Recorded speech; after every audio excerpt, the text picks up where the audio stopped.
आजम खान सपा से नाराज चल रहे हैं। इस तरह की खबरों के बीच अखिलेश यादव ने विधायकों की एक महत्वपूर्ण बैठक बुलाई और बजट सत्र को लेकर खास तरह की रणनीति तैयार की। इस दौरान अलग अलग मुद्दों को लेकर अखिलेश यादव ने विधायकों से चर्चा की। अखिलेश यादव की इस बैठक में गठबंधन के विधायक भी मौजूद रहे।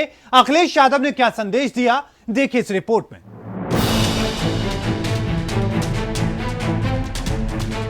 उत्तर प्रदेश का बजट सत्र शुरू होने जा रहा है और ऐसे में जहां योगी सरकार तैयारियों में जुटी है, तो वहीं विपक्ष भी बजट सत्र को लेकर तैयारी कर रहा है और इसके लिए अखिलेश यादव ने गठबंधन सहित तमाम विधायकों की एक महत्वपूर्ण बैठक बुलाई और आगे की रणनीति तैयार की।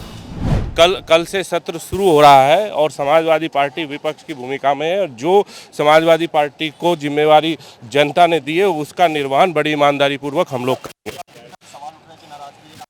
ये सवाल आप लोगों के जहन में उठ रहे हैं। अभी हमारे पास ऐसी कोई जानकारी नहीं। आजम साहब पार्टी के बड़े नेता हैं, हमारे सरपरस्त हैं और समाजवादी पार्टी के फाउंडर मेंबर हैं। अखिलेश यादव की इस बैठक में आजम खान और उनके बेटे नहीं पहुंचे तो दावा किया जाने लगा कि आजम खान नाराज हैं और अब आजम खान की नाराजगी को सपा विधायक नकार रहे हैं और दावा ये भी किया जा रहा है कि कोई नाराजगी नहीं है। वहीं अखिलेश यादव ने साफ निर्देश दिए हैं कि सत्र के दौरान सभी विधायक मौजूद रहें और इस दौरान जनता के मुद्दों को लेकर सरकार को घेरने का काम करें।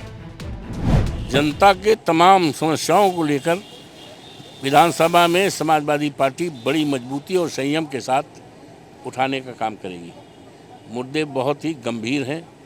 मुद्दे महंगाई का है, बेरोजगारी का है, भ्रष्टाचार का है, गिरते हुए कानून व्यवस्था पे है और मुद्दा है किसानों की फसलें सांड चर भी रहे हैं और किसानों को सांड जान भी ले रहे हैं। हमारे अकेले विधानसभा क्षेत्र मिल्कीपुर है, जनपद फैजाबाद अयोध्या में कम से कम 50 लोगों को सांडों ने जान से मार दिया। खेती तो खा रहे हैं। तो ये तमाम और जो गौशालाएँ बनी हैं उसमें गौशालाओं में ना तो पानी का व्यवस्था है, भूसा चारे की व्यवस्था है, ना उनके रहने का व्यवस्था है। तमाम जानवर मर रहे हैं, चाहे वो सांड हो चाहे गाय हो, जो बंद हैं और उसमें भ्रष्टाचार ऊपर से हो रहा। कोई वजह नहीं आएंगे। क्या कल सत्र में शामिल होंगे? सत्र में शामिल होंगे? अब ऐसा हम कैसे कह सकते हैं, ये तो उनसे पूछा जा सकता है। लेकिन समाजवादी पार्टी आजम साहब के सम्मान में है, आजम साहब के साथ में है। बैठक से निकलने के बाद विधायक न सिर्फ उत्साहित नजर आ रहे हैं बल्कि साफ तौर पर अखिलेश यादव के संदेश को गंभीरता से ले रहे हैं। इतना ही नहीं, जिस बिजली के मसले पर योगी सरकार अपनी पीठ थपथपा रखी है उस पर भी सपा सरकार को घेरने के मूड में नजर आ रही है। देखिए, जो जो जनहित के मुद्दे हैं हम उसको उठाने का काम करेंगे। चाहे सड़क की बात हो, चाहे स्वास्थ्य की बात हो, चाहे शिक्षा की बात हो, चाहे बिजली की बात हो।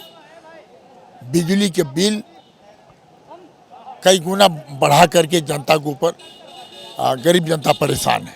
अगर नहीं बिजली बिल दे रही है तो उन पर रिपोर्ट दर्ज कर दिया जा रहा है और करके उनको जेल भेजने का काम किया जा रहा है।